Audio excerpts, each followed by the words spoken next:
How's it going, YouTube? Balls and Cock here with Quantum's Web Autobot Alliance. I'm still over here in Quantum's Rage, so don't be confused when you see the Alliance name at the top. So this is my part two of my time trap base strategy. As you see, I deploy a 2-star cup, popping that outpost bot in the bottom right-hand corner. I teleport cup up to where he's not going to be hit by anything. That outpost bot's going to make his way up there. And once he catches up to Cup, he's going to begin battling. I'm going to drop my team down below because I know there's a mine right in this area. So I want to make sure they trigger that mine, get that out of the way. So that way, by the time this outpost bot turns around and starts coming back, I could pull right to him and then immediately pull to the second target, making sure my team focuses on the top side. And then I just go ahead and unleash Hotspot and Strafe to finish this particular base off. Now, that is basically how a cut pull works. You can cross time traps fairly easy using even a 2-star cup. So if you have a 2-star cup or on the Decepticon side dead end, by all means, level them up to between 20 and 30. I think 30 would be a good level. That way they can survive long enough to pull this off, but yet die fast enough so you're not sitting around waiting forever. As you can see, this method helps you avoid almost the entire bottom part of the base. So it's very efficient when getting your team to the top and trying to minimize damage to your team in the process. So unlike the previous strategy I showed you guys, where I used my team to split that bottom, putting a lot of them at risk. If there's heavy defenses, they could take heavy damage before I actually pull it off.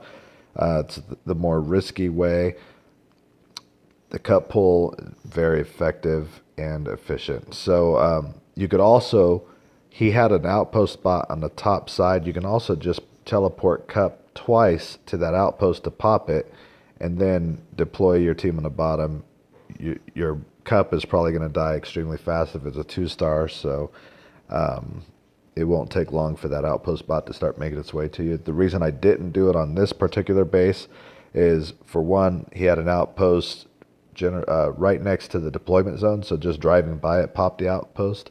For two, he had Strafe up there in that top one. Now, we all know, or no, he had Scourge, my bad. Same difference, but if they have Scourge or Strafe on the top side, you know they're going to go up and they're going to do a couple of circles before they come down. If they have if you have a 2-star cup, he's going to die extremely fast, and then even when you deploy your team, Scourge or Strafe is going to start flying in a weird pattern and hitting your team members, and it's going to take a while before he actually lands and starts walking towards you. And that time, your team can take heavy damage, not only from Scourge or Strafe, but from the defenses at the bottom. So if you know that Scourge or Strafe is in that middle outpost up at the top, it's probably better to use one of the other outposts that are located at the bottom part of the map. If they're anywhere within that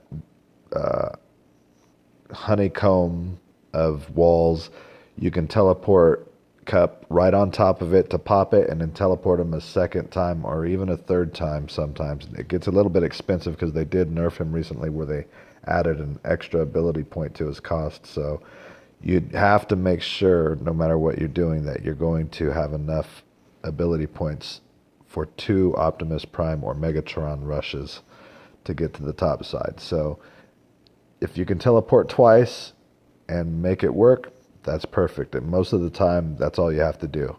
So